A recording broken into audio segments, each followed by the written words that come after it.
कृपया इस चैनल को लाइक, सब्सक्राइब एवं शेयर करें ताकि हिंदू धर्म की कथाओं का यह अद्भुत संसार अधिक से अधिक दर्शकों तक पहुंच सके। धन्यवाद। इस धारावाहिक की पिछली कथा में हमने चर्चा की थी कि राजा परीक्षित ने शमीक ऋषि के गले में मरा हुआ सांप डाल दिया तथा शमीक ऋषि के पुत्र श्रृंगी ऋषि ने राजा परीक्षित को श्राप दिया कि हे अधर्मी राजा, आज से 7वें दिन तुझे नागराज तक्षक विष से जलाएगा। जब शमीक ऋषि की समाधि टूटी तो उनके पुत्र श्रृंगी ने शमीक ऋषि को सारी घटना की जानकारी दी तथा बताया कि मैंने अधर्मी एवं अहंकारी राजा परीक्षित को तक्षक द्वारा विष से जलाए जाने का श्राप दिया है।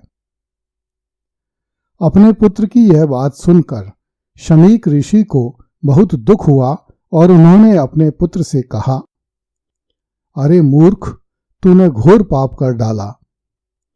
अत्यंत अल्प अपराध के लिए तूने उस भगवत भक्त राजा को घनघोर श्राप दे डाला। राजा ने अपनी इच्छा से मेरे गले में मृत सर्प नहीं डाला है, उससे यह कार्य कलयुग ने करवाया है। राजा परीक्षित के राज्य में प्रजा सुखी है और हम लोग निर्भीक होकर जप, तप एवं यज्ञ आदि करते हैं। अब राजा के न रहने पर प्रजा में अनाचार फैल जाएगा और अधर्म का राज्य हो जाएगा। यह राजा श्राप देने योग्य नहीं था, पर तूने उसे श्राप देकर घोर अपराध किया है। कहीं ऐसा न हो कि वह राजा स्वयं तुझे श्राप दे दे, किंतु मैं जानता हूं कि वह परम ज्ञानी है और ऐसा कदापि नहीं करेगा।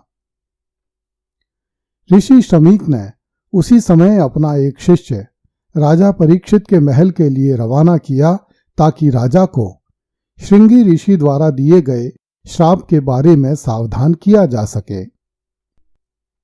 उधर जब राजा परीक्षित ने राजमहल में पहुंचकर अपना मुकुट उतारा तो उसके मस्तिष्क से कलयुग का प्रभाव हट गया और राजा को चेतना हुई कि मैंने घोर पाप कर डाला है।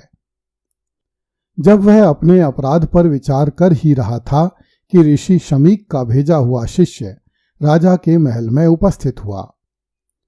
उसने राजा को बताया कि ऋषि कुमार ने आपको श्राप दिया है कि आज से 7वें दिन तक्षक सर्प आपको विष से जलाएगा।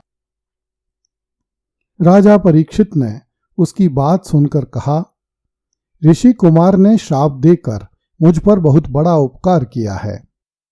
मुझ जैसे पापी को इस जघन्य पाप के लिए उचित दंड मिलना ही चाहिए। आप ऋषि कुमार से कहना कि मैं उनकी इस कृपा के लिए उनका अत्यंत आभारी हूं।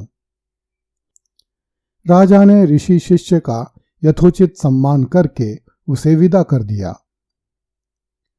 राजा परीक्षित ने अपने जीवन के शेष 7 दिन आध्यात्मिक ज्ञान प्राप्त करने एवं भगवत भक्ति करने में व्यतीत करने का संकल्प लिया। उसने अपना राज्य अपने पुत्र जन्मेजय को सौंप दिया।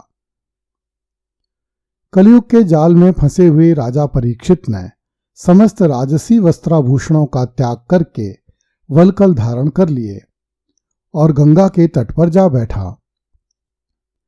राजा ने अपनी समस्त आसक्तियों को त्याग दिया तथा भगवान श्री कृष्णचंद्र के चरणों का ध्यान करने लगा।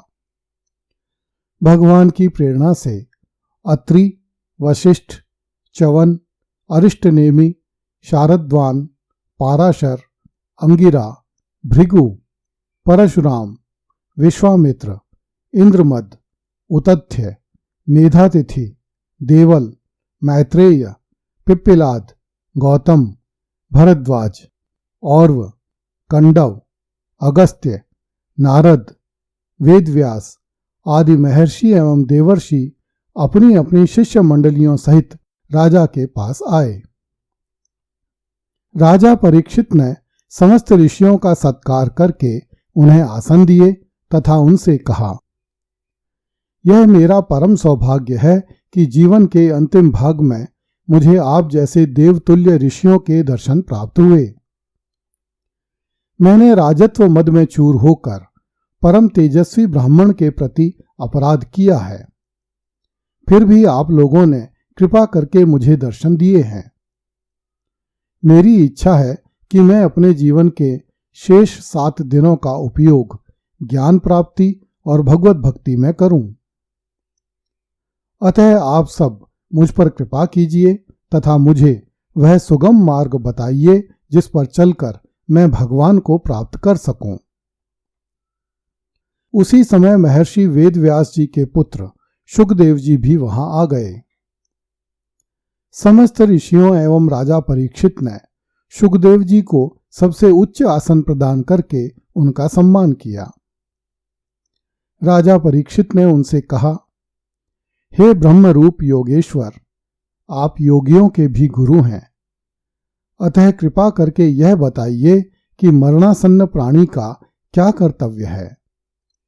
उसे किस कथा का श्रवण, किस देवता का जप, अनुष्ठान, स्मरण तथा भजन करना चाहिए और किन किन बातों को त्याग देना चाहिए।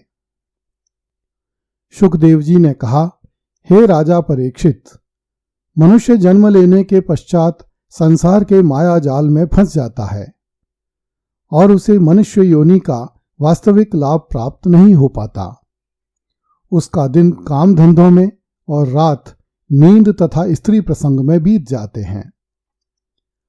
अज्ञानी मनुष्य स्त्री, पुत्र, शरीर, धन एवं संपत्ति को अपना सब कुछ समझ बैठता है।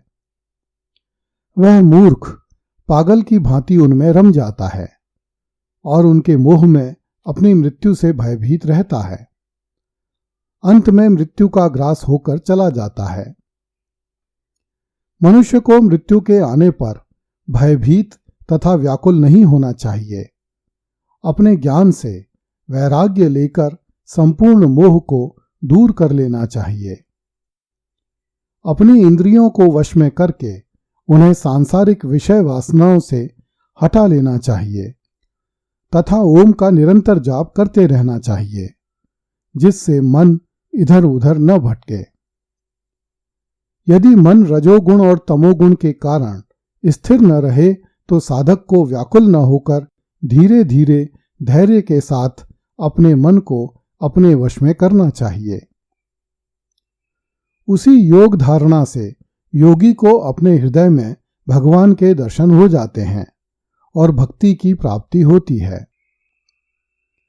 राजा परीक्षित ने पूछा, हे महाभाग, वह कौन सी धारणा है जो अज्ञान रूपी मैल को शीघ्र दूर कर देती है और उस धारणा को कैसे प्राप्त किया जाता है? शुकदेव जी ने कहा, योग की साधना करने वाले साधक को यथोचित आसन पर बैठकर प्राणायाम का साधन करना चाहिए। उसके बाद मन को चारों ओर से इस प्रकार समेट लेना चाहिए जैसे कछुआ अपने सिर एवं पैरों को समेट लेता है। भगवान के विराट स्वरूप का ध्यान करना चाहिए। उसे यह समझना चाहिए कि पृथ्वी, जल, अग्नि, वायु एवं आकाश आदि पंच तत्व, अहंकार और प्रकृति, इन 7 पदों से आवृत यह संपूर्ण ब्रह्मांड विराट भगवान का ही शरीर है। वही इन सब को धारण किए हुए हैं। पाताल विराट भगवान के तलवे हैं। रसातल उनके पंजे हैं। महातल उनकी एड़ी के ऊपर की गांठें हैं। तलातल उनकी पिंडली हैं। सुतल उनके घुटने हैं। वेतल और अतल उनकी जांघें तथा भूतल उनका पेड़ू हैं। हे परीक्षित, आकाश उनकी नाभि, स्वर्गलोक उनकी छाती, महालोक उनका कंठ, जनलोक उनका मुख, तपलोक उनका मस्तक और सत्यलोक उनके सहस्र सिर हैं। दिशाएं उनके कान, दोनों अश्विनी कुमार उनकी नासिका, अग्नि उनका मुख अंतरिक्ष उनके नेत्र और सूर्य उनकी नेत्र ज्योति हैं। दिवस और रात्रि उनकी पलकें हैं। ब्रह्मलोक उनका भ्रू विलास है। जल उनका तालु और रस उनकी जिह्वा है। वेद उनकी मस्तक रेखाएं और यम उनकी दाढ़ें हैं। स्नेह भगवान के दांत हैं और जगत को मोहित करने वाली माया भगवान की मुस्कान है। लज्जा उनका ऊपरी होठ तथा लोभ निचला होठ है। राजन, धर्म भगवान के स्तन और अधर्म उनकी पीठ है। प्रजापति ब्रह्मा उनकी मूत्रेंद्रिय, मित्रावरुण उनके अंडकोश और समुद्र उनकी कोख है। पर्वत उनकी हड्डियां और नदियां उनकी नाड़ियां हैं। वृक्ष भगवान के रोम और वायु उनका श्वास है। बादल उनके केश हैं। संध्या उनका वस्त्र है। मूल प्रकृति भगवान का हृदय है और चंद्रमा भगवान का मन है। महातत्व उनका चित्त और रुद्रदेव उनका अहंकार है। वन्य पशु भगवान की कमर तथा हाथी, घोड़े, खच्चर आदि उनके नख हैं। आकाश में उड़ते हुए करोड़ों पक्षी भगवान की विविध कलाएं हैं। बुद्धि उनका मन है और मनुष्य उनका निवास स्थान है। अप्सरा, चारण, गंधर्व आदि भगवान के स्वर हैं। देवताओं के निमित्त किए गए यज्ञ भगवान के कर्म हैं। बुद्धि और ज्ञान से अपने मन को वश में करके भगवान के इसी विराट रूप का ध्यान करना चाहिए। इस प्रकार आध्यात्मिक ज्ञान का अर्जन और ईश भक्ति करते हुए 6 दिन बीत गए तथा नागराज तक्षक के आने की तिथि आ गई। अगली कथा में देखिए, नागराज तक्षक राजा परीक्षित को डसने के लिए राजमहल में घुस गया।